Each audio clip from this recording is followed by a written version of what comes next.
Mark, in terms of Jamaica becoming a strategic BPO hub, what do you think this country has in terms of advantages on its geographic location? I mean, I think the physical location is we're an hour and a half south of Miami.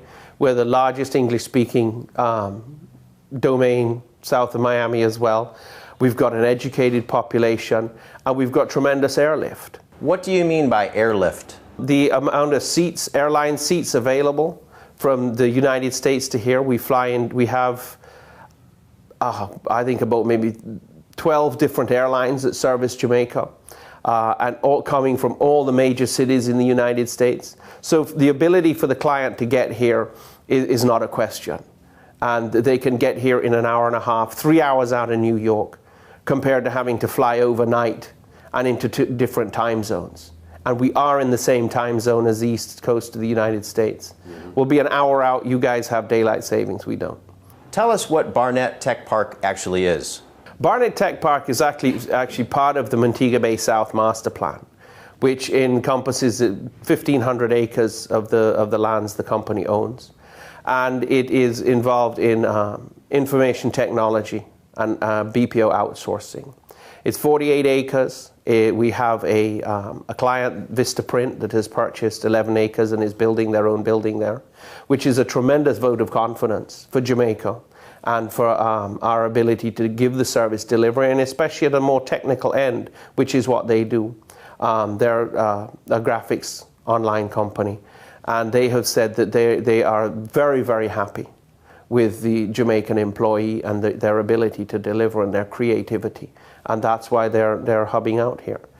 And what we intend to do is that we can either sell one of the serviced lots to a developer like Vistaprint, a kind of owner-operator, or to a land developer who wants to build and lease, or we can build to lease as well to foreign operators. My family came here in 1655 with Penn and Venables to take possession of Jamaica from the Spanish. And we've been here ever since, and we've been involved in nation building and with service, military and political and civil. And the property has been a sugar plantation and was an active sugar plantation up until about 2001.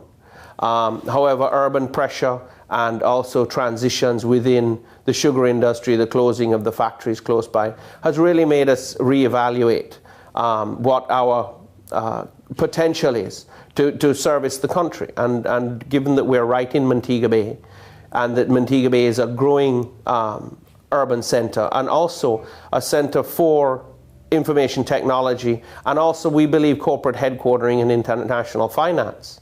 Our master plan that we did in 1994, and also that was approved in 2000 by Cabinet in principle, builds itself around those main industries, which is information technology and business process outsourcing, corporate headquartering, international finance, and also retirement and medical tourism.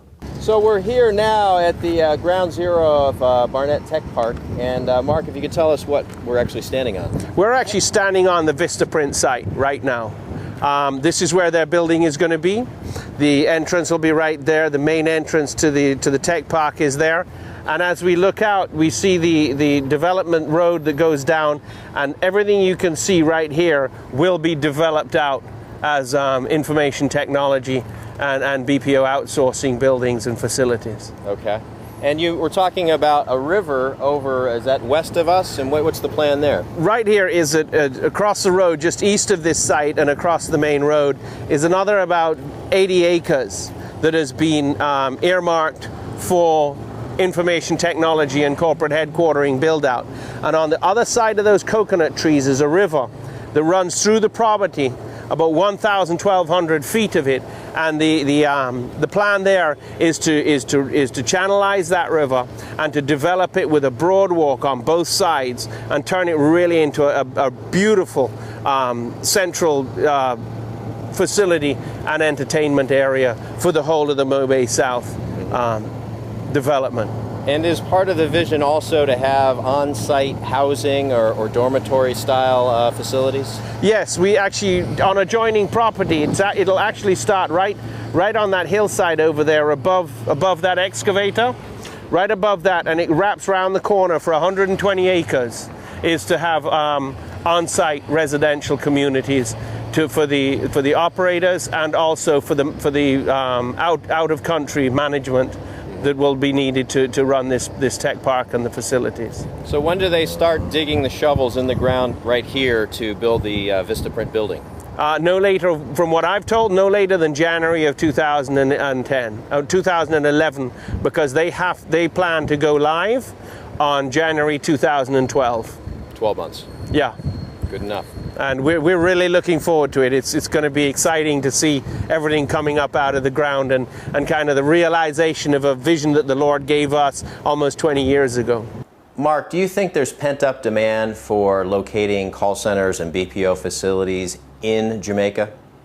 I do, and from speaking with JAMPRO, who is our promotions agency, and is really the conduit through which all of this information comes back to us, is that there is a demand for Jamaica as an outsourcing destination, and right now the critical issue is a lack of space. Your vision, you explained to me, is to have as many as 10,000 people working at the tech park over the next 3 to 5 years. What key hurdles do you anticipate or are you running into? I think right now it's to find the financing in order to build the buildings so that we can provide them with at least rates that are regionally competitive. The cost of money and the terms around that financing, I think, is the greatest challenge. How about the issues of telecommunications infrastructure, power, and all of the logistical issues that go into building a facility like this? We have ample electricity. We have ample connectivity with regards to telecom. We have a very good labor source, and the Minister of Education has actually put in a new training program specifically geared towards the outsourcing and the information technology industry. And they will be putting out at least 10,000 students per year who trained towards the whole business process outsourcing and the IT, all the way from call centers up to the higher, more value-added services. Mark, thank you so much for joining us today, and good luck.